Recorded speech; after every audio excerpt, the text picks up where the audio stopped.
Calculation of unweighted index number, और इसमें हम जो मेथड यूज करें वो सिंपल एग्रीगेटिव मेथड है। यानी अनवेटेड का मतलब कि आपकी जो कमोडिटी है उसमें जो भी शामिल हैं चीज़ें, ठीक है, वो तमाम इक्वल इम्पोर्टेंस रखती हैं। ठीक है, किसी चीज़ को ज़्यादा दूसरी चीज़ के ऊपर इम्पोर्टेंस हासिल नहीं है, ये इसका हम मतलब लेंगे। अब अगर इस किस्म की हमारे पास प्राइसेस गिवन हो, जैसे कमोडिटीज़ में हमारे पास कपास है, ठीक है, जिसकी प्राइस 2014 में 90 थी और 2015 में 85 होगी, मतलब इसकी प्राइस में डाउन आया है 5 रुपीज़ का पर फर्ज कर लें, पर केजी की बात कर रहा हूँ। वीट गंदुम में 50 रुपए थी 2014 में प्राइस, और 15 में 65 हो गई है। राइस 70 रुपीज़ था जो कि 15 में 90 है।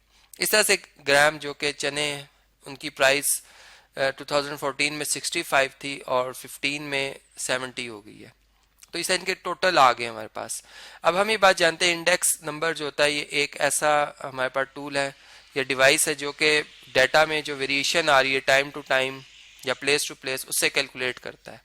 तो यहाँ पर जो इंडेक्स नंबर होगा हमारा इस प्राइस का, ठीक है, चूंकि प्राइस का इंडेक्स नंबर हम ले रहे हैं, वो कैसे आएगा कि हम जो हमारे पास करंट ईयर की प्राइस का टोटल बन रहा है, फर्ज करें वो 2015 है, तो इन तमाम जो 15 की प्राइसेस हैं कमोडिटी की वो हम ऐड करेंगे, और जो बेस ईयर हम ले रहे हैं, ठीक है, जिसे मैं पी नॉट कह देता हूँ, इसकी तमाम कमोडिटी से इसका कंपैरिजन किया जाएगा। ठीक है, और जो इसमें चेंज आई है कंपैरिजन में उसका परसेंट लेने के लिए 100 से मल्टीप्लाई करेंगे, तो हमें 100 मतलब परसेंट में मिल जाएगी वैल्यू, और वो इंडेक्स नंबर होगा, और ये मेथड होगा हमारा सिंपल एग्रीगेटिव मेथड।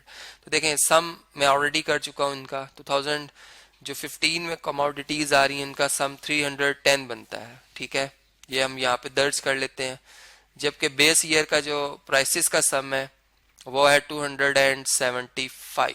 ठीक है, चूंकि दो ही ईयर हम ले रहे हैं, 15 का कंपैरिजन 14 से लिया जा रहा है, इसलिए हम यहाँ पर सिंपल इसको ही बेस बना रहे हैं 14 को और 15 से कंपेयर कर रहे हैं। इसी तरह अगर फिक्स बेस मेथड से 2016 की बात की जा रही होती तो हम 14 के सम को डिवाइजर में लिखते और जो 16 के सम बनेगा प्राइसेस का उनको न्यूमरेटर में लिखते। ठीक है, तो इसका उसका भी कंपैरिजन हो जाता 14 के साथ 16 का। ठीक है जी, और मल्टीप्लाई बाय 100 हम कर लेते हैं। अब इसमें देखते हैं हमारे पास क्या जवाब आता है।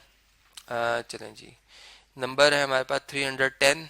ठीक है जी, डिवाइड करें 275 से, ये 1.27272 इस तरह से आ रहा है, और मल्टीप्लाई बाय 100 तो ये 112.7272 ये जिसे अप्रोक्सीमेट 73 में कह देता हूँ, ये इसका इंडेक्स नंबर है। इसका मतलब कि अगर इस करंट ईयर का हम यूं कहें कि 100 प्राइस थी किसी भी कमोडिटी की, या तमाम कमोडिटी की प्राइस 100 रुपीज थी, तो अब उसमें जो इंक्रीज आया है वो कितना आया जी कि 100 में मजीद हम कितना ऐड कर रहे हैं 12.73।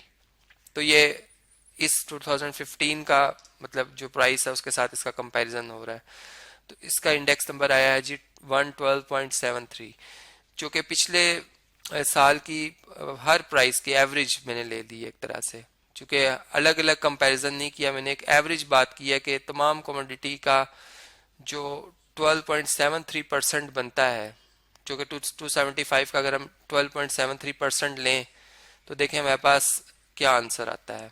चलें यहाँ पर हम इसे कैलकुलेट करते हैं। 12.73% के लिए 100 से डिवाइड करेंगे हम, ऑफ 265 जो कि तमाम कमोडिटीज का सम बना है। ठीक है, ये बनता है 35.007 जो कि अप्रोक्सीमेट 35 ही है। तो देखिए 275 में अगर आप 35 ऐड करें जो कि पिछले साल की प्राइस थी तमाम कमोडिटी की टोटल, तो ये नेक्स्ट ईयर की टोटल प्राइस 210 के बराबर ही आ रहा है, जो कि बिल्कुल करेक्ट है। तो इस लिहाज से हम जो इंडेक्स नंबर है उसको समझ सकते हैं इस मेथड से, जो कि था सिंपल एग्रीगेटिव मेथड।